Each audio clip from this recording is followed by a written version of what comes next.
ஆண்டவராய் இயேசு கிறிஸ்து நாமத்திலே உங்களுக்கு என் வாழ்த்துக்கள். மீண்டுமாக உங்களை சந்திப்பதில் நான் சந்தோஷப்படுறேன். ஏன் வேதத்தை நம்ம காட்சியாய் பார்க்கணும்ன்றதுதான் டைட்டில் தான் பார்க்கணும். எப்படி பார்க்கணுன்றதை விட ஏன் பார்க்கணும், ஏன் எதுக்காக நம்ம வேதத்தை நம்ம காட்சியாய் பார்க்கணும். It's real. பைபிள் ஒரு கதை புஸ்தகம் கிடையாது. அது நிஜமாக நடந்த ஒன்று. ஏற்கனவே நடந்தது தானே, இப்பயும் அதை தெரிந்து கொள்ளணும்னு இல்லை. இப்பவும் அது நடந்து கொண்டுதான் இருக்கு நம்ம வாழ்க்கையில. ஏன்னா அவர் ஆபிரகாமை எப்படி நடத்தினாரோ, ஈசாக்கு எப்படி நடத்தினாரோ, யாக்கோபா அப்படி நடத்தினாரோ, அப்படிதான் நம்மளை நடத்திக்கிட்டு இருக்கிறார். அவங்களெல்லாம் எப்படி நடத்தினாரோ அப்படிதான் நம்மளை நடத்திக்கிட்டு இருக்கிறார். அந்த ஆவிக்குரிய ரகசியத்தை தெரிந்து கொள்வதற்காக தான் நம்ம இதை கத்துக்கிறோம். இன்னைக்கு நம்ம பார்க்க போறது அந்நாள். எல்லாரும் தெரிஞ்சதுதான். 1 சாமுவேல் 1ஆம் அதிகாரம் முதல் 20 வசனங்கள்ல அவங்களை பத்தி அவங்க துக்கமான நாட்களை குறிச்சிருக்குது. அந்நாளுக்கு குழந்தை இல்லை, மலடின்ற பட்டம். ஆண்டவர் சைலண்டா இருக்காரு. பல வருடங்களாக அவங்களுக்கு குழந்தை இல்லை. ஆண்டவர் சைலண்டா இருக்கிறார். ஏன்னா குழந்தைய கொடுக்க போறது ஆண்டவர் தான். அதுல அந்த பைபிள்ல, தமிழ் பைபிள்ல பாத்தீங்கன்னா 338ஆம் பக்கத்துல ரூத் 4ஆம் அதிகாரம் இருக்குது இடது பக்கத்துல. வலது பக்கத்துல 339ஆவது பக்கத்துல 1 சாமுவேல் புஸ்தகம் இருக்குது. லெப்ட் சைட்ல 4ஆம் அதிகாரம், ரூத் 4ஆம் அதிகாரம் 13ஆவது வசனத்துல அவள் கற்பந்தரித்து ஒரு ஆண் பிள்ளையை பெற கர்த்தர் அனுகிரகம் பண்ணினார்னு இருக்குது. ரைட் சைட்ல பாத்தீங்கன்னா 1 சாமுவேல் 1ஆம் அதிகாரம் 5ஆவது வசனத்துல கர்த்தரோ அவள் கற்பத்தை அடைத்திருந்தார். ஒரு பக்கம் அவள் கற்பந்தரித்து ஒரு ஆண் பிள்ளையை பெற கர்த்தர் அனுகிரகம் பண்ணினார்னு இருக்குது லெப்ட் சைட்ல. ரைட் சைட்ல கர்த்தரோ அவள் கற்பத்தை அடைத்திருந்தார்னு இருக்குது. அப்ப இன்னொரு இடத்துல பாத்தீங்கன்னா ராகேல் போய் லேயாளுக்கு பிள்ளை பிறகுது, ராகேலுக்கு பிள்ளை இல்லாத போது யாக்கோப்ட போய் எனக்கு ஒரு பிள்ளை வேணும் போது, நான் என்ன ஆண்டவரா, என்கிட்ட கேட்கிற, நான் ஆண்டவரான்னு. அப்போ ஒரு கற்பத்தின் கனிக்காக அவங்க காத்திருக்கிறாங்க. அந்நாள் பல வருடங்கள் காத்திருக்கிறாங்க. நாட்கள் ஆகுது, மாதங்கள் ஆகுது, வருடங்கள் ஆகுது. துக்கம், வருத்தம், அது கடைசியில் ஆவியில நொறுங்கி போற மாதிரி ஒரு நிலைமை. இது இல்லாம பாத்தீங்கன்னா அவங்க ஹஸ்பண்ட் எல்கானாக்கு இன்னொரு ஒய்ஃப் இருக்கிறா. அவ பேரு பெனினாள். அவளுடைய டார்ச்சர், அவ எப்படி டார்ச்சர் பண்றான்னு கேட்டீங்கன்னா 1 சாமுவேல் 1ஆம் அதிகாரம் 6-7 வசனங்கள்ல கர்த்தர் அவள் கற்பத்தை அடைத்தபடியினால் அவளுடைய சக்களத்தை அவள் துக்கப்படும்படியாக அவளை மிகவும் வசனப்படுத்துவாள். அவள் கர்த்தருடைய ஆலயத்திற்கு போகும் சமயத்தில் அவன் வருஷந்தோறும் அந்த பிரகாரமாய் செய்வான். இவள் அவளை மனமடிவாக்குவாள். அப்பொழுது அவள் சாப்பிடாமல் அழுது கொண்டிருப்பாள். முதல் வசனத்துல துக்கப்படும்படியாக மிகவும் விசனப்படுத்துவாள்னு இருக்குது. மனமடிவாக்குவாள், சாப்பிடாமல் அழுது கொண்டிருப்பாள் இருக்குது. அப்ப ஏற்கனவே சோர்ந்து போயிருக்கிறான். இது பல முறை நான் பேசிட்டேன். நான் இப்ப நம்ம பார்க்க போற போக்கஸ் அது இல்லை. ஒரு அவுட்லைனுக்காக சொல்றேன். நான் ஒரு குழந்தை இல்லாத ஒருத்தருடைய நிலைமை எப்படி இருக்குதுன்னு. தனிமை வாட்டுது. நீங்க எல்லாருடைய வாழ்க்கையிலும் பாத்தீங்கன்னா யோசேப்பா இருக்கட்டும், மோசையா இருக்கட்டும், தானியலா இருக்கட்டும், தாவீதாக இருக்கட்டும், எஸ்தரா இருக்கட்டும், ரூத்தாக இருக்கட்டும், அன்னாளா இருக்கட்டும், எல்லார் வாழ்க்கை பாத்தீங்கன்னா தனிமை. அந்த தனிமை தான் அவங்களுக்கு ஒரு பெரிய இம்சை. இது இப்ப பாத்தீங்கன்னா பெனினாள் வெளிப்படையா போட்டிருக்கு. பெனினாள் அவளை டெய்லி அவளை துக்கப்படுத்திட்டே இருந்திருக்காரு, மனம் அடிவாக்கிட்டு இருக்கிறாருன்னு. சுத்தி இருக்கிறவங்களை எப்படி பேசியிருப்பாங்க, சுத்தி அந்த சமுதாயத்துல உள்ளவங்க எல்லாம், அக்கம் பக்கத்துல இருக்கிறவங்களை எப்படி பேசியிருப்பாங்க அண்ணால.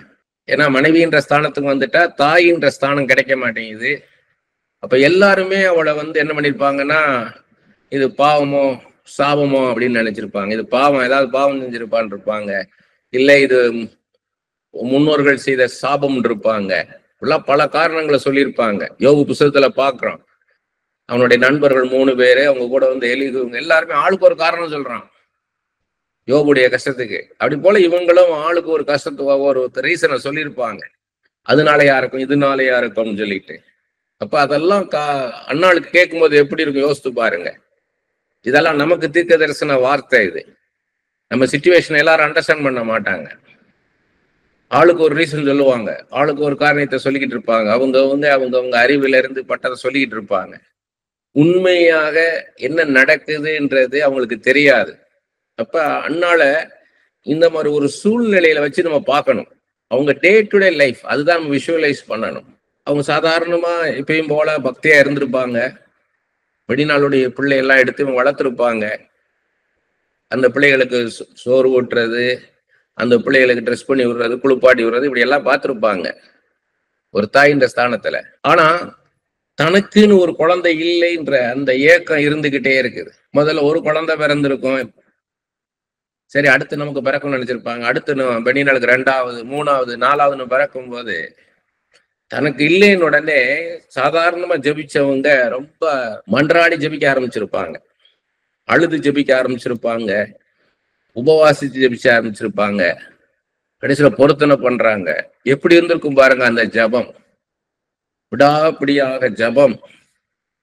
ஆனா ஆண்டவர் தான் வழி, ஆண்டவரை தவிர வேற வழி கிடையாது. கர்த்தர் தந்தால் தான் கற்பத்தின் கனி, இல்லைன்னா கற்பத்தின் கனி கிடையாது. அதனால ஆண்டவர்கிட்ட மன்றாடி ஜபிக்க ஆரம்பிச்சிருப்பாங்க. இதுல 2 காரியம். குழந்தை இல்லாதவங்களுக்கு ப்ராஃபஸி என்னன்னா, அன்னாளை போல நீயும் அழுது ஜெபிச்சேனா, உபவாசத்தை ஜெபிச்சேனா, பொருத்தனை பண்ணி நீ ஜெபிச்சேனா உனக்கு நான் பதில் கொடுப்பேன்றது ஆண்டவருடைய வார்த்தை. குழந்தை இருக்கிறவங்களுக்கு அது இல்லையே இது இல்லையே நினைக்கிறையே, நீ உலகத்துல இருந்து என்னென்ன வாங்க முடியுமோ உன் பணத்தினால வாங்க முடியுது, நீ வாங்க முடியும். ஆனா குழந்தைன்றது கர்த்தர் தந்தாதான் உண்டு, ஆண்டவர் கொடுத்தாதான் உண்டு. அந்த குழந்தைய நான் உனக்கு கொடுத்திருக்கிறேனே அதை பாருன்றதான் தான் தீர்க்க தரிசன வார்த்தை. அண்ணாளுக்கு ஒரே ஒரு ஆதரவு குரல் யாருன்னு கேட்டீங்கன்னா, அவ கணவர் எல்கானா, புருஷன் எல்கானா தான். 1 சாமுவேல் 1:8 அவள் புருஷனாகிய எல்கானா அவளை பார்த்து, அண்ணாளே ஏன் அழுகிறாய், ஏன் சாப்பிடாதிருக்கிறாய், ஏன் சஞ்சலப்படுகிறாய், 10 குமாரரை பார்க்க நான் உனக்கு அதிகம் அல்லவா என்றான்.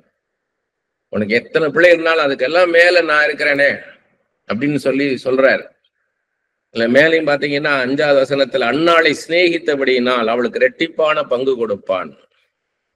அந்த பலியிடு நாள்ல எல்லாருக்கும் அவங்கவுங்க பங்கு கொடுக்கும் போது அன்னாளுக்கு மட்டும் இரட்டிப்பான பங்கு கொடுக்கிறான், சிநேகிக்கிறான். ஆனா அவனால குழந்தை கொடுக்க முடியாது, அவனுக்கு வேற எதுனாலும் பண்ண முடியும். ஆனா குழந்தை கர்த்தர் அனுகிரகம் பண்ணினாதான் உண்டு. அப்ப இப்படிப்பட்ட ஒரு சூழ்நிலையில அன்னாள் எப்படி இருந்திருப்பாங்க யோசித்து பாருங்க. கஷ்டமான ஒரு சூழ்நிலை. 1 நாள் 2 நாள்ல பல மாதங்கள், ஒவ்வொரு நாளும் நகர்ந்து போறது அவங்களுக்கு எப்படி யோசித்து பாருங்க. நம்ம ஏதாவது நம்மளுக்கு ஒரு நோய் வியாதி நம்ம ஆஸ்பத்திரியில இருக்கும் போதுதான் அந்த டைம் பத்தி நம்ம யோசிப்போம். ஏன்னா அவங்க அரெஸ்ட் பண்ண மாதிரி ஆயிரும். ஒரு பெட்ல இருப்போம், எப்படா ராத்திரி வரும்னு இருக்கும், தூங்கிடலான்ட்டு. ராத்திரி வந்தா எப்படா விடியும் இருக்கும், எப்ப நம்ம போறதுன்னு இருக்கும், எப்ப இந்த வியாதி நீங்கி எப்ப வீட்டுக்கு போறதுன்னு இருக்கும். அது மாதிரிதான் அண்ணாளுக்கு எப்ப இதுல இருந்து விடுதலை உண்டாகும், எப்ப இதுல இருந்து வெளியில போறது, வாழ்க்கையில அப்படியே முழுங்கவும் முடியாம துப்பவும் முடியாத ஒரு சூழ்நிலை. அவங்களுக்கு ஒரு தீர்க்க தரிசன வார்த்தை கிடையாது. பல பேருக்கு அப்படிதான், எஸ்தருக்கு அப்படிதான், ஒரு தீர்க்க தரிசன வார்த்தை கிடையாது. ரூத்துக்கு கிடையாது, உனக்கு ஒரு வாழ்க்கை வச்சிருக்கிறேன் உனக்கு அப்படின்னு ரூத்துக்கு ஆண்டவர் சொன்னாரா? கிடையாது. எஸ்தருக்கு சொன்னாரா? உன்னை நான் ராஜாத்தியா உயர்த்துவேன்னு யோசேப்புக்கு சொன்ன மாதிரி, தாவீதுக்கு சொன்ன மாதிரி ஒரு தீர்க்க தரிசன வார்த்தை கிடையாது. முழுக்க முழுக்க ஒரே இது ஒரு எதிர்காலம் ஒரு கேள்விக்குறியா இருக்குது. எப்படி இருக்குன்னே தெரியாது. ஆண்டவரை மாத்திரம் நோக்கி பாக்குறாங்க. எனக்கு குழந்தைய தாரும் ஐயா, எனக்கு குழந்தைய தாரும், எனக்கு பிள்ளை பேரை தாரும், எனக்கு தாயின்ற ஸ்தானத்தை தாரும், என்னை ஆசீர்வதியும். அப்படியே கர்த்தாவே என்னை ஆசீர்வதியும், என்னை ஆசீர்வதியும், இப்படிதான் கேட்டுட்டு இருக்கிறாங்க. இதுல என்னன்னு கேட்டீங்கன்னா, அவங்க எல்லாரும் போய் செலிப்ரேட் பண்றாங்க. அன்னைக்கு வந்து ஆலயம் கிடையாது, தேவாலயம் போட்டிருக்காங்க. அன்னைக்கு தேவாலயம் கிடையாது. ஏன்னா சாலமன் காலத்துலதான் அந்த தேவாலயம் கட்டப்படுது. அது வரைக்கும் ஆசாரிப்பு கூட இருந்தா, அந்த ஆசாரிப்பு கூடாரத்துல போய் எல்லாரும் வருஷந்தோறும் போய் எல்லாம் அங்க செலிப்ரேட் பண்றாங்க. அந்நாள் மாத்திரம் கர்த்தருடைய சன்னிதானத்துல போய் அழுதுகிட்டு இருக்கிறாங்க. இப்படி போல நமக்கும் இருக்கும். எல்லாரும் சந்தோஷமா இருக்கும்போது நான் மாத்திரம் அழுதுட்டு இருக்க மாதிரி இருக்கும். அழுகிற ஒரு சூழ்நிலை இருக்கும். அதுக்குத்தான் ஆண்டவர் இதெல்லாம் நம்மகிட்ட பேசுறார். இப்ப பாத்தீங்கன்னா அங்க உட்கார்ந்து இருக்கிற ஏலி, ஆசாரியன் ஏலியும் பாத்தீங்கன்னா அந்நாள் அழுது தன் இருதயத்தை பாருங்க, 15வது வசனத்துல நான் கர்த்தருடைய சந்நிதியில் என் இருதயத்தை ஊற்றி விட்டேன்றார். 13வது வசனத்துல அந்நாள் தன் இருதயத்திலே பேசினால் அவளுடைய உதடுகள் மாத்திரம் அசைந்தது, அவள் சத்தமோ கேட்கப்படவில்லை. ஆகையால் அவள் வெறித்திருக்கிறாள் என்று ஏலி நினைத்து தவறா நினைக்கிறாரு. அவ குடிச்சு வெறிச்சிருக்கிறான்னு நினைக்கிறாரு. அவளை நோக்கி நீ எது வரைக்கும், 14வது வசனம், அவளை நோக்கி நீ எது வரைக்கும் வெறித்திருப்பாய், உன் குடியை உன்னை விட்டு விலக்கு என்றான். எப்படி கஷ்டமா இருக்கும் யோசித்து பாருங்க. அவங்க புரிந்து கொள்ளாத ஒரு ஆசாரியன். அதற்கு அந்நாள் பிரதியுத்தரமாக அப்படியல்ல என் ஆண்டவனே, நான் மனக்லேசம் உள்ள ஸ்திரீ, சாரோஃபுல் ஸ்பிரிட் இருக்குது.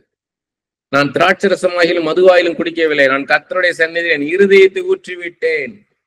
உம்முடைய அடியாளை பேலியாளின் மகளாக எண்ணாதையும் மிகுதியான விசாரத்தினாலும் கிளேசத்தினாலும் இந்நேரம் மட்டும் விண்ணப்பம் பண்ணினேன் என்றாள். Abundance of complaint and grief இருக்கு. அவங்களால சொல்ல முடியல, வார்த்தைகளை சொல்ல முடியல, அவ்வளவு துக்கம். உங்களுக்கு எப்படி இருக்கு யோசித்து பாருங்க. ஒரு நாள் ஜெபிக்கிறாங்க குழந்தைய தாரும் ஐயான்ட்டு, செகண்ட் டே எப்படி ஜெபிப்பாங்க, ஆண்டவரே எனக்கு ஒரு குழந்தைய தாரும். 3வது நாள் எனக்கு குழந்தைய தாரும். அன்னைக்கு வந்து வேதம் கிடையாது.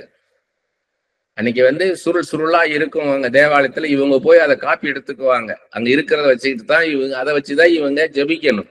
நமக்கு வந்து எப்படி கொடுத்துருக்காரு பாருங்க. ஆதியாமத்துல இருந்து வெளிப்படுத்தின விசேஷ வரைக்கும் இவ்வளவு பெரிய வேதாகமத்தை கொடுத்திருக்கிறார். இதுல இருந்து எடுத்து எடுத்து நம்ம என்ன பண்றோம், நம்ம ஜெபிக்கிறோம். எப்படியெல்லாம் ஜெபிக்கிறோம். ஆகாரின் கண்ணீரை கண்ட தெய்வமே, அன்னாளின் கண்ணீரை கண்ட தெய்வமே, எசேக்கியா ராஜாவின் கண்ணீரை கண்ட தெய்வமே, இதெல்லாம் விசிபிளா இருக்குது. இதுக்கெல்லாம் பதில் கொடுத்தீரே, இவங்களுக்கெல்லாம் அந்த கண்ணீருக்கெல்லாம் பதில் கொடுத்தீரே. அதுக்கப்புறம் நம்ம ஆழமா படிக்கும்போது என்னது, மார்த்தாள் மரியாள் லாசருக்காக வடித்த அந்த கண்ணீருக்கு பதில் கொடுத்தீரே. நாயின் ஒரு விதவை தன் மகனுக்காக விட்ட கண்ணீரை பார்த்தீரே, அதுக்கு பதில் கொடுத்தீரே. அவன் உயிரோடு எழுப்பி கொடுத்தீரே. எவிருவின் கண்ணீரை கண்டீரே. அவன் பிள்ளையை, மரித்து போன பிள்ளையை உயிரோடு எழுப்பி கொடுத்தீரே. 12 வருட பெரும்பாலான ஸ்திரீயின் கண்ணீரை கண்டீரே. 18 வருஷ கூனியின் கண்ணீரை கண்டீரே. 38 வருஷ வியாதி உள்ளவன் கண்ணீரை கண்டீரே. அதற்கெல்லாம் பதில் கொடுத்தீரே. எவ்வளோ இருக்கு நமக்கு காரியம். அதுக்கப்புறம் நம்மளுக்கு எவ்வளோ வாக்குத்தத்தங்கள் இருக்குது. ஆதியாகமத்துல இருந்து வெளிப்படுத்தின விசேஷ வரைக்கும் அவ்வளவு காரியங்கள் இருக்கு நமக்கு ஜபிக்கிறதுக்கு. ஆனா அந்நாளுக்கு எப்படி ஜபிச்சிருப்பாங்க நமக்கு. அதனால நம்ம வந்து பாக்கியசாலிகள். அதனாலதான் வெளிப்படுத்தின விசேஷ சொல்றாரு, இந்த வசனத்தை படிக்கிறவன், இதன்படி நடக்கிறவன் பாக்கியவான். வேதத்தை அவன் கையில இருக்கிறது பாக்கியவான். ஏன்னா இதெல்லாம் உடன்படிக்கை. இதெல்லாம் உனக்கு செய்வேன் ஆண்டவர் வாக்குத்தத்தம் கொடுத்திருக்கிறார். இதெல்லாம் உடன்படிக்கை. இதெல்லாம் நான் உனக்கு செய்வேன் இருக்கிறாரு. அப்ப நம்ம இது எல்லாத்தையும் வச்சு நம்ம ஜபிக்கிறோம். அந்நாளுக்கு எப்படி ஜபிச்சிருப்பாங்க, ஒரே ஜபம்தான். திரும்ப திரும்ப ராகேலை ஆசீர்வதித்தீரே, லேயாளை ஆசீர்வதித்தீரே, சாராளை ஆசீர்வதித்தீரே, இப்படிதான் ஜபிச்சிருப்பாங்க அவங்க. அது அந்த காலகட்டம் வரைக்கும் எது இருக்கோ அதை வச்சு ஜபிச்சிருப்பாங்க. நமக்கு எவ்வளவோ கொடுத்திருக்கிறார். அப்ப அதை வச்சு நம்ம என்ன பண்ணணும், தொடர்ந்து ஜெபிக்கணும், சோர்ந்து போகாமல், இடைவிடாமல் ஜெபம் பண்ணு அப்படின்னு சொல்லியிருக்காரு லூக்கா 18ஆம் அதிகாரத்துல. அந்த அநீதியுள்ள நியாயாதிபதியை இரவும் பகலும் கூப்பிடும் போது பதில் கொடுக்கிறான்னா, அநீதியுள்ள நியாயாதிபதி, நான் ஆண்டவர், தெய்வம், சர்வலம் உள்ள தேவன், மனதுருக்கம் உள்ள தேவன், அன்புள்ள தெய்வம், என்னையே கொடுத்த நான் பதில் கொடுக்க மாட்டேன்னா உன்னுடைய ஜபத்திற்கு நான் பதில் கொடுப்பேன், உன் கண்ணீருக்கு நான் பதில் கொடுப்பேன். இதுதான் நம்மளுக்கு கீ கொடுக்கிறாரு. Key verse. இது மோசைக்கு கொடுத்த கோல் மாதிரி கொடுக்கிறாரு. நம்ம மைன்யூட்டா வாட்ச் பண்ணணும். அதுக்கு தான் விஷுவலைஸ் என்னது, கண்ணு முன்னாடி நடக்கிற மாதிரி பார்க்கணும். அப்ப நம்ம அதை வந்து நம்மளுடைய எக்ஸ்பீரியன்ஸ்குள்ள வந்துடும், சொந்த அனுபவமா வந்துடும் நம்மளுக்கு. இப்ப நீங்க டைரி எழுதி பாத்தீங்கன்னா தெரியும், எத்தனை பேருக்கு டைரி எழுதுற பழக்கம் இருக்குன்னு தெரியல. ஏன்னா இன்னைக்கு இருக்கிறவங்க எல்லாமே எழுதுறதே இல்லை, எல்லாமே அவங்க செல்லுலயும் அவங்க டேப்லயும் லேப்டாப்லயும் டைப் பண்ணிட்டு போயிடுறாங்க. நீங்க டைரி எழுதி பாத்தீங்கன்னா தெரியும், ஒரு நாள் எண்டில் இன்னைக்கு என்னெல்லாம் நடந்ததுன்னு எழுதி பார்த்தீங்கன்னா அப்பதான் ஒவ்வொன்றும் உங்களுக்கு ஒரு அனுபவமா வரும். என்னென்ன நடந்தது, என்னென்ன அது அதனால என்ன உணர்வுகள் உண்டானது, அப்படிலாம் எழுதி பார்க்கும்போது தான் இந்த காரியம் வசப்படும். அதனாலதான் நான் மைனூட்டா பாக்குறேன். அது ஏலி பாத்தீங்கன்னா 98 வயசு, 4ஆம் அதிகாரம் 1 சாமுவேல் 4ஆம் அதிகாரம் 15வது வசனத்துல இருக்குது. ரொம்ப மெல்லிசானவன், ஸ்தூலித்த மனிதன்னா ரொம்ப ஒல்லியா இருப்பாரு. 98 வயசு அவருக்கு. ஆனா என்னாகும் 8ஆம் அதிகாரம் 25வது வசனத்துல இருக்குது, ஒரு ஆசாரியனை இருந்தா 50 வயசு வரைக்கும் தான் இருக்கலாம். அதுக்கு மேல அவன் ஆசாரியன் இருக்கக்கூடாது, அவன் வாசல் காக்கிறவனா கேட் கீப்பரா போயிடணும். ஆனா இந்த ஏலி 50 வயசுனா கிட்டத்தட்ட 100 வயசு, 98 வயசு வரைக்கும் ஆசாரியனை வச்சிருக்கிறாரு. ஏன்னா 4ஆம் அதிகாரம் 17வது வசனத்துல இருக்குது, அவருடைய பிள்ளைங்கள் ஓப்பனி பினகாஸ் வந்து ஒரே நாள்ல சாக போறாங்க. கர்த்தருக்கு பிரியமில்லாத வழியில நடக்கிறாங்க, ஒரே நாள்ல 2 பேரும் சாக போறாங்க.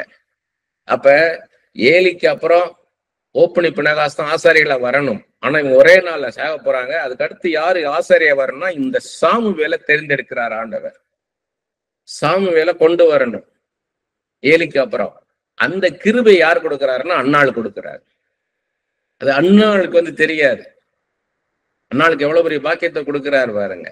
ஏற்கனவே நான் பல தடவை சொல்லியிருக்கிறேன், எப்படி ஆண்டவர் மனிதனாக இயேசு கிறிஸ்துவாக வரப்போறாரு, ஒரு கன்னியாஸ்திரியின் கற்பத்துல வரப்போறார் அப்படின்றது எல்லா யூத ஸ்திரீகளுக்கு தெரியும். அது நானான்ற அவங்க ஏக்கத்துல இருக்கிறாங்க.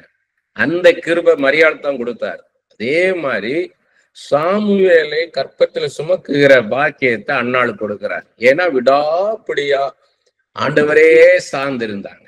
அவங்க ஆண்டவரே சார்ந்திருந்தாங்க. ஆண்டவரே நீர்தான் எல்லாமே. அப்ப அவர் அந்த நமக்கு வந்து இதுல பல காரியங்கள் இருக்குது. நம்மளுடைய டைம் டேபிள் ஒண்ணு, ஆண்டவருடைய டைம் டேபிள் ஒண்ணு இருக்குது. அப்ப நம்ம ஒரு ஹியூமன் பெர்ஸ்பெக்டிவ்ல நம்ம டைம் டேபிள் பிரகாரம் அண்ணாளுக்கு குழந்தை வரணும். ஆனா அண்ணாளுக்கு குழந்தை வரல. ஏன்னா அண்ணாளை காத்திருக்க வைக்கிறார், காட்ஸ் டைம் டேபிளுக்காக காத்திருக்க வைக்கிறார். ஏலிக்கு அப்புறம் சாமுவேல், அந்த சாமுவேலை அண்ணாளுக்கு கொடுக்கிறார், குழந்தையா கொடுக்கிறார். அந்த சாமுவேலை வந்து அண்ணாளுக்குன்னு கொடுக்கிறார், குழந்தையா கொடுக்கிறார். அப்ப இப்பதான் நம்ம வரோம். நம்ம இது வந்து ஃபுல்லா நம்ம ஒரு அவுட்லைன். இப்ப நம்ம ஃபோக்கஸ் எங்கன்னு கேட்டீங்கன்னா டே டு டே லைஃப். அந்த சாமுவேல் பிறக்கிற வரைக்கும் எப்படி இருந்திருக்கும் அண்ணாளுடைய லைஃப், சாமுவேல் பிறந்த பிறகு எப்படி இருந்திருக்கும்னு யோசித்து பாருங்க. சாமுவேல் பிறக்கிற வரைக்கும் துக்கம் மேல துக்கம், வெளிநாளுடைய டார்ச்சர், சுத்தி இருக்கிற ஜனங்களுடைய பரிதாபமான போலித்தனமான பரிதாபங்கள், அதெல்லாம் அது வந்து ஒரு உண்மையா அக்கறையா ஒரு உண்மையான கன்சர்னோட கூட இருக்கிறவங்க கிடையாது. உண்மையா உங்க மேல கன்சர்னா இருக்கவங்க என்ன பண்ணுவாங்கன்னா அவங்கள ஆறுதலா பேசுவாங்க, உங்களுக்காக நம்ம ஜெபிப்போவாங்க, உங்களுக்கு விசுவாசத்தின் வார்த்தைகளை சொல்லுவாங்க, கர்த்தர்கிட்ட ஜெபம் பண்ணுவோம், கர்த்தர் நிச்சயமா உங்களுக்கு ஒரு பிள்ளைய கொடுப்பாரு அப்படின்னு சொல்லி அந்தரங்கத்துலதான் அவங்கள கம்ஃபோர்ட் பண்ணுவாங்க, ஸ்ட்ரென்தன் பண்ணுவாங்க, கவுன்சில் பண்ணுவாங்க. அன்னாளுக்கு அந்த மாதிரி ஒரு சூழ்நிலை. எல்லாருமே பரிதாபம் பாக்குறாங்க, இவங்களும் பாவி மாதிரி பாக்குறாங்க. ஆனா நடக்கிறது வேற, அது அவங்களுக்கு தெரியாது, அண்ணாளுக்கும் தெரியாது. இவ்வளவு கஷ்டத்தின் மத்தியில போன பிறகு சாமுவேல் பிறந்த பிறகு என்ன நடக்குது பாருங்க. சாமுவேல் பிறந்த பிறகு எல்லாருக்கும் தெரிஞ்சது, 5 வயசு சாமுவேல்ட்ட ஆண்டவர் பேச ஆரம்பிச்சிட்டார்.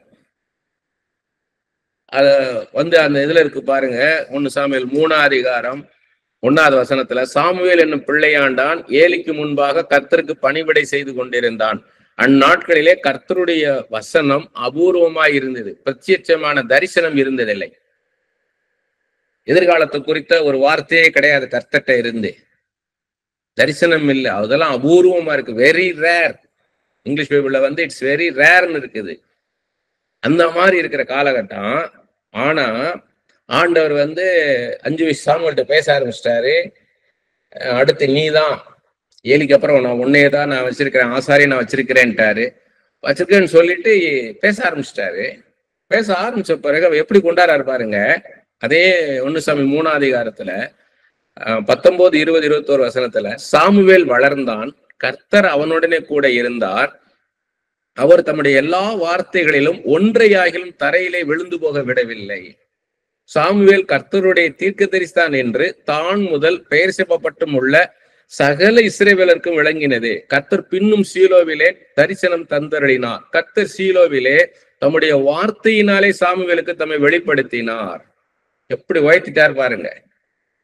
சாமுவேல் சொன்னா அப்படியே நடக்கும். அது ஒரு வார்த்தை கூட வீணாய் போகாது.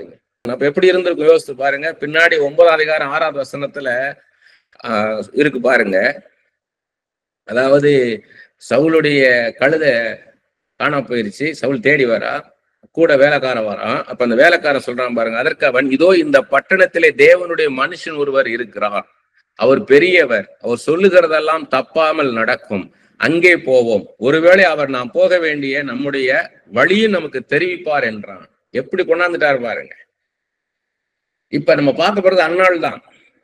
போக்கஸ் அன்னாள் தான் நமக்கு. இப்ப எல்லாம் பரிதாபமா பேசிக்கிட்டு இருந்தாங்க அக்கம் பக்கத்துல இருக்கவங்க எல்லாம் அன்னாளை பார்த்து. இப்ப இவங்க எல்லாம் அங்க ஆலயத்துல போய் ஜெபம் பண்ண போறாங்க ஆண்டவர்கிட்ட போய்.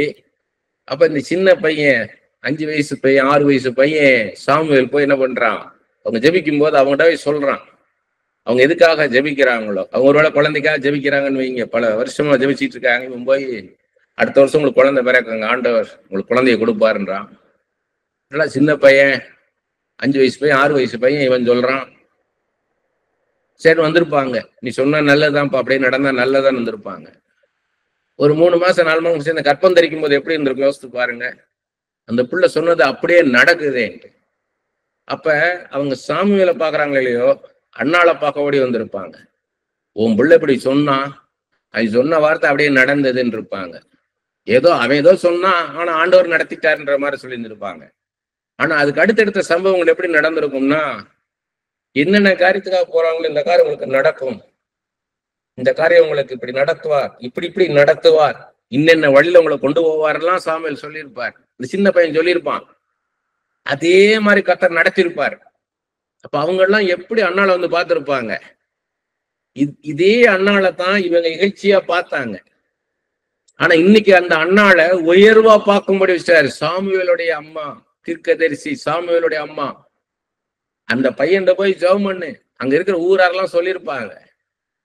அங்க மாறியை கட்டிட்டு போனா, பிள்ளைய திருப்பி அனுப்பிச்சுட்டான், குழந்தை இல்லை, குழந்தை இல்லாம என்னத்துக்கு நீ போ, வீட்டுக்கு போன அனுப்பிச்சு வச்சுட்டான், இன்னும் பிசாசு பிடிச்சிருக்குன்னு அனுப்பிச்சு வச்சுட்டான், சொத்து இவ்வளவு சொத்து கொடுத்தாதான் தருவே, இல்லைன்னா போன்னு சொல்லி அனுப்பிச்சு விட்டுட்டான், இப்படி எல்லாம் சொல்லிட்டு இருந்திருப்பாங்க இந்த மாமியார்கள். அப்பெல்லாம் இந்த மத்த ஸ்திரீகள் சொல்லியிருப்பாங்க, லேடி சொல்லியிருப்பாங்க, போய் அந்த சாமுவேல்ட போய் பாரு, அவன் கர்த்தர் என்ன சொல்றான்னு சொல்லுவான், அவன் ஜெபிப்பான், நடக்கும் அப்படியேன்னு. இப்ப எப்படி பாருங்க, இவங்களுக்கெல்லாம் அற்புதங்கள் நடக்குது. யார் மூலமா? அந்த சின்ன பையன் சாமுவேல் மூலமா அற்புதம் நடக்குது.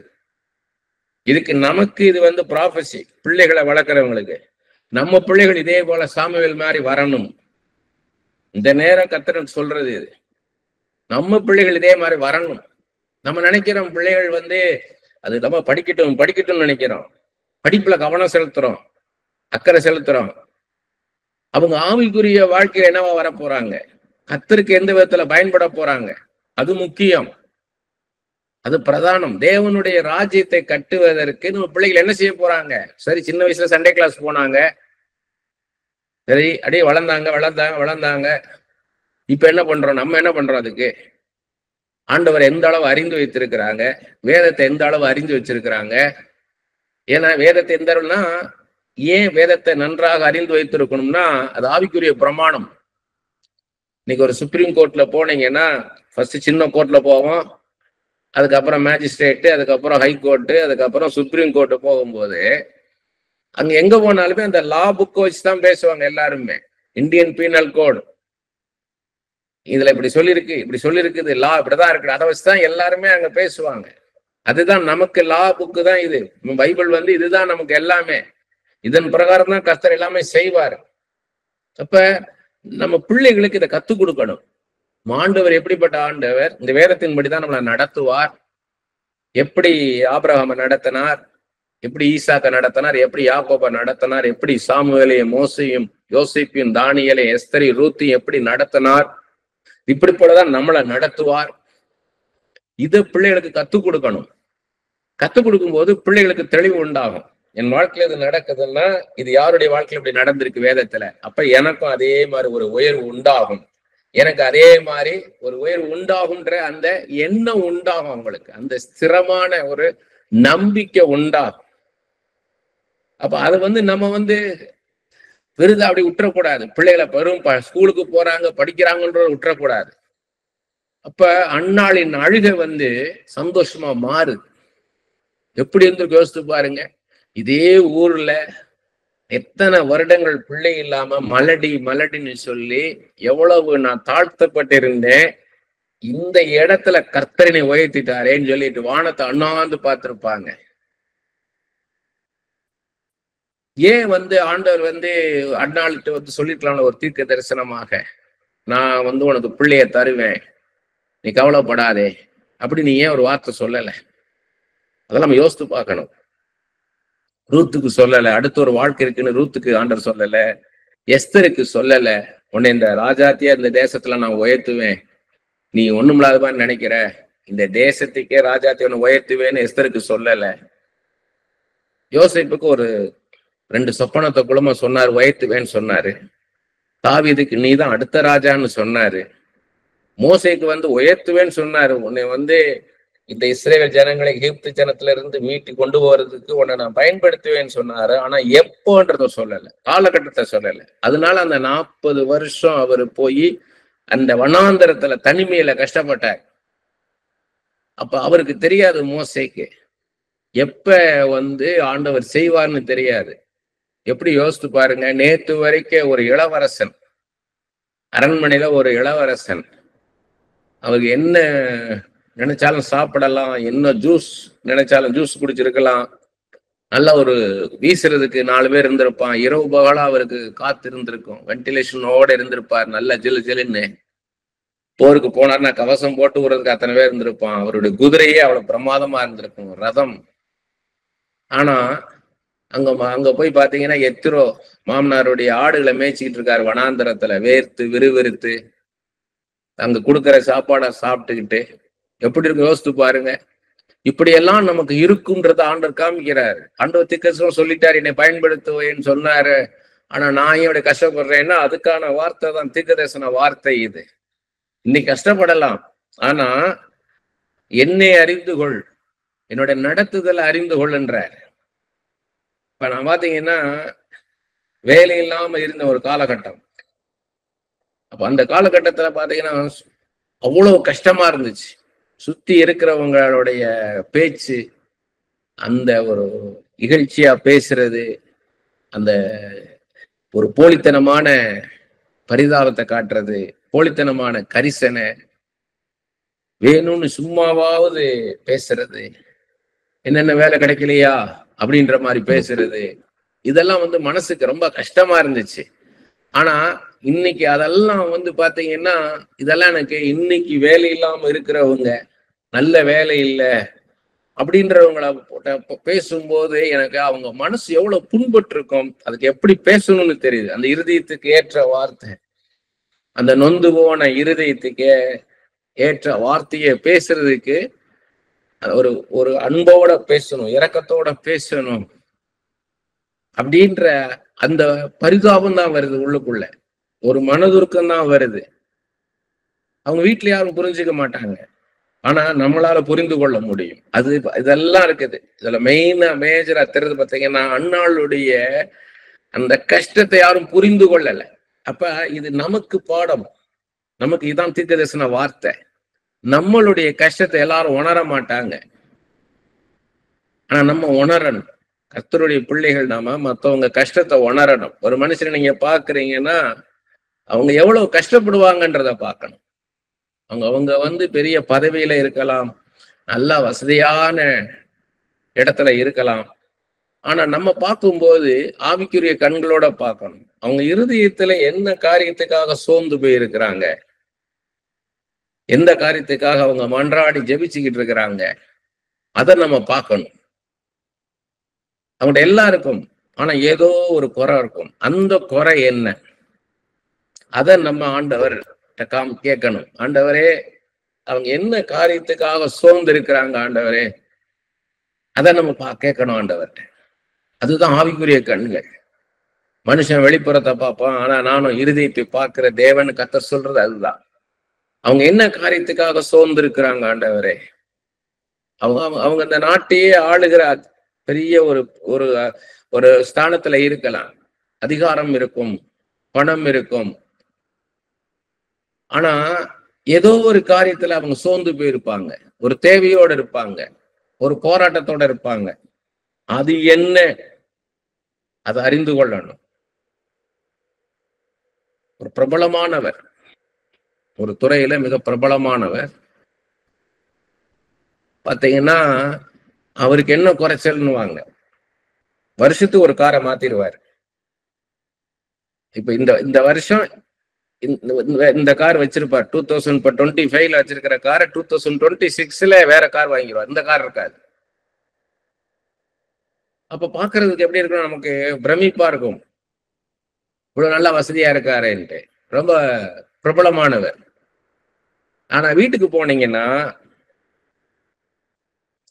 அவருடைய பேர பிள்ளை பாத்தீங்கன்னா தவழ்ந்து வருது. 14 வயசு பிள்ளை, மூளை வளர்ச்சி கிடையாது, அது தரையா தவழ்ந்து வருது. ஒரு ஒரு நிமிஷம் ஒரு இடத்துல இருக்காது.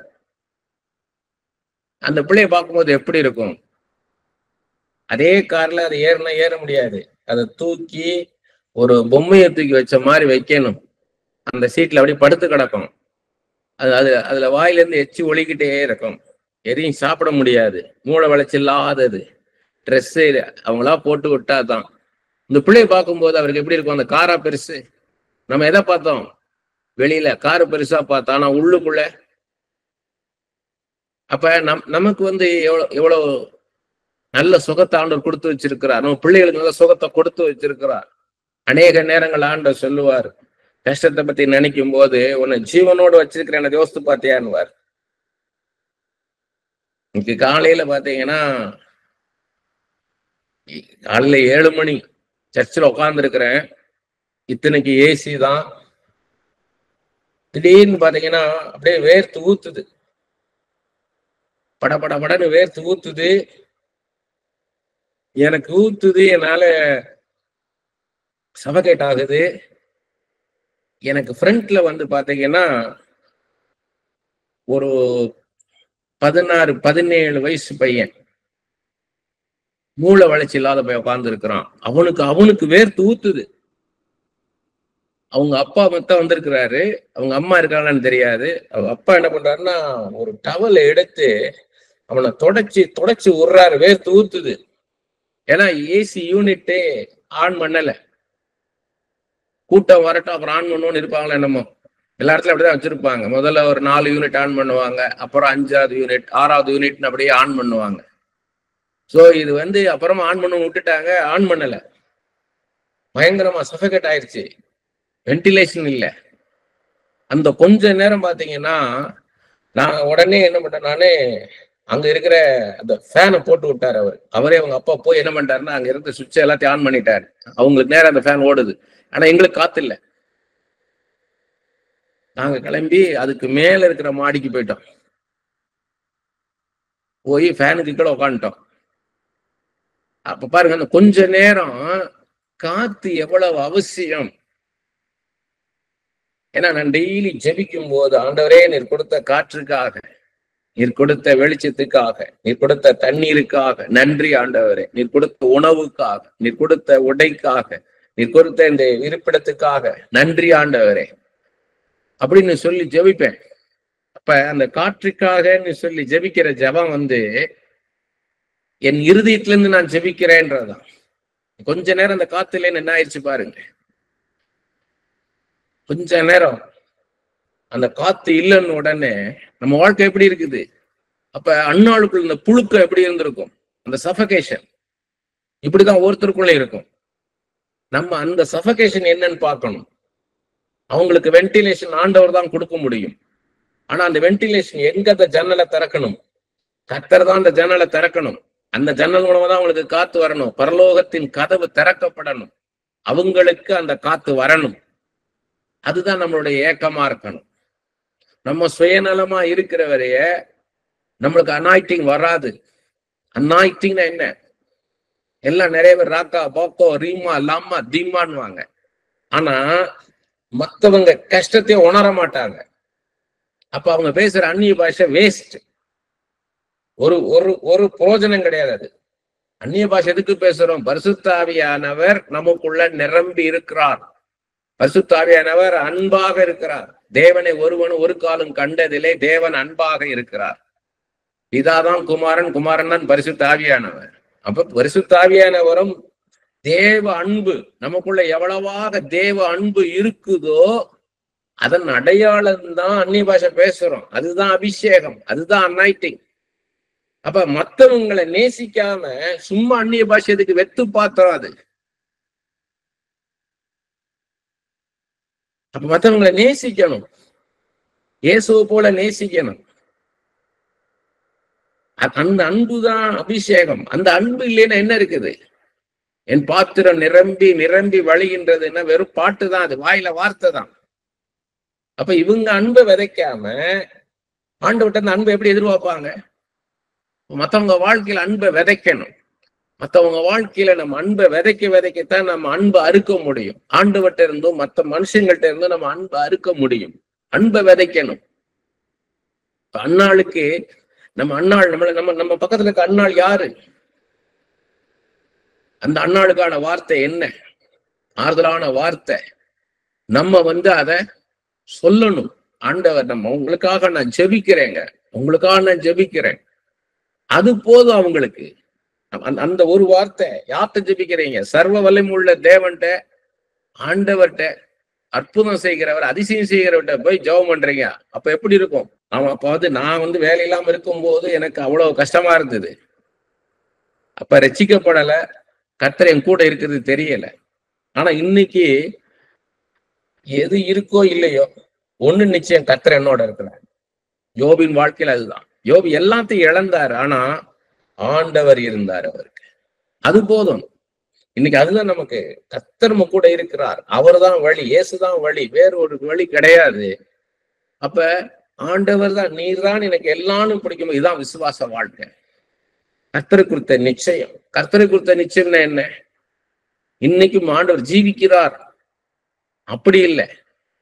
அவர் கேரக்டரை குறித்த நிச்சயம், அவருடைய குணாதிசயத்தை குறித்த நிச்சயம். அவர் இரக்கம் உள்ளவர், அவர் அன்புள்ள தெய்வம், அவர் மனதுருக்கம் உள்ள தெய்வம். அவர் என் கூட இருக்கிறார், அவர் என்னை நேசிக்கிறார். அவருடைய அன்பு என் மேல அவர் வைத்திருக்கிற அன்பு உண்மையானது. அவர் எனக்கு எல்லாம் செய்து கொடுப்பார். அந்த அன்பின் நிமித்தம் என் தெய்வம் உண்மையுள்ளவர். என் மேல அவர் வச்சிருக்கிற அன்பு பரிசுத்தமான அன்பு. ஒப்பற்ற அந்த அன்புக்கு ஈடு இணை எதுவுமே கிடையாது. அவர் எனக்கு எல்லாம் செய்வார். அந்த நிச்சயத்தோட இருக்கணும். அதான் அந்நாளுக்கு இருந்தது. அந்நாள் பாத்தீங்கன்னா அவங்களுக்கு சோர்வு வந்திருக்கும், விரக்தி இருந்திருக்கும், டிப்ரெஷன், ஃப்ரஸ்ட்ரேஷன் எல்லாமே இருந்திருக்கும். ஆனாலும் கர்த்தருடைய சன்னிதானத்தில் தன் இருதயத்தை ஊற்றினார்கள் இருக்கு. ஆண்டவருக்காக பொருத்தனை பண்றாங்க. என் பிள்ளைய நமக்கு தருவா ஆண்டவரே, நீர் எனக்கு ஒரு பிள்ளைய கொடுத்து உனக்கே தருவேன்னு சொல்லி. இதுதான் நம்ம மைன்யூட்டா பார்க்கணும். டே டு டே லைஃப்ல ஒவ்வொரு நாளும் எப்படி என்ன நடந்திருக்குன்றத நம்ம பார்க்கணும்.